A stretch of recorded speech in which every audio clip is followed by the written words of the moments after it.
ত্রয়োদশ জাতীয় সংসদ নির্বাচন ও গণভোট উপলক্ষে নির্বাচনী কাজে বাংলাদেশ ন্যাশনাল ক্যাডেট কোর অর্থাৎ বিএনসিসির ক্যাডারদের মোতায়েন করার একটি সিদ্ধান্ত আমরা দেখেছি, যাতে আমরা উদ্বিগ্ন। কেননা কলেজ ও বিশ্ববিদ্যালয়ে পড়ুয়া বিএনসিসি ক্যাডেটদের অনেকেই কোনো না কোনো রাজনৈতিক দল বা মতাদর্শের সাথে জড়িত থাকেন। ফলে তাদেরকে নির্বাচনে সম্পৃক্ত করলে তা অবাধ, সুষ্ঠু ও নিরপেক্ষ নির্বাচনের পথে অন্তরায় সৃষ্টি করতে পারে। এ বিষয়ে আমরা ইতিমধ্যেই নির্বাচন কমিশনে চিঠির মাধ্যমে বিএনসিসির ক্যাডারদেরকে মোতায়েন না করবার জন্য বিশেষভাবে অনুরোধ করেছি।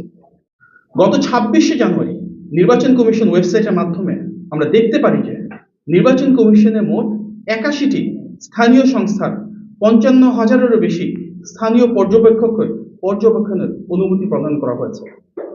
আমরা উদ্বেগের সাথে লক্ষ্য করেছি যে তার মাঝে কেবলমাত্র 16টি সংস্থা থেকেই 34,000-এরও বেশি পর্যবেক্ষক রয়েছেন। কয়েকটি সংস্থার নেতৃত্ব পর্যায়ে একটি বিশেষ রাজনৈতিক দলের সদস্যরা রয়েছেন, যেটি অনাকাঙ্ক্ষিত।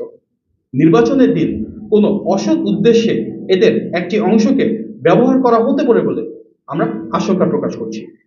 বর্তমান প্রেক্ষিতে নির্বাচনে লেভেল প্লেইং ফিল্ড নিশ্চিত করতে নির্বাচন কমিশনকে আমরা নিম্নোক্ত পদক্ষেপ নেওয়ার জন্য আহ্বান জানাচ্ছি।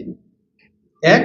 পর্যবেক্ষকদের সম্পূর্ণ তালিকা সরকারের বিভিন্ন সংস্থার মাধ্যমে যাচাই বাছাই করে রাজনৈতিক ও প্রার্থী সংশ্লিষ্ট ব্যক্তিদের তালিকা থেকে বাদ দেওয়া। যেসব সংস্থার নির্বাচনে পর্যবেক্ষণের অভিজ্ঞতা কম, তাদেরকে নির্বাচন পর্যবেক্ষক সংখ্যা কমিয়ে আনা। 2. কোনো কেন্দ্রে একসাথে যাতে 2 জনের অধিক স্থানীয় পর্যবেক্ষক প্রবেশ করতে না পারে সে ব্যাপারে নির্দেশনা জারি করা।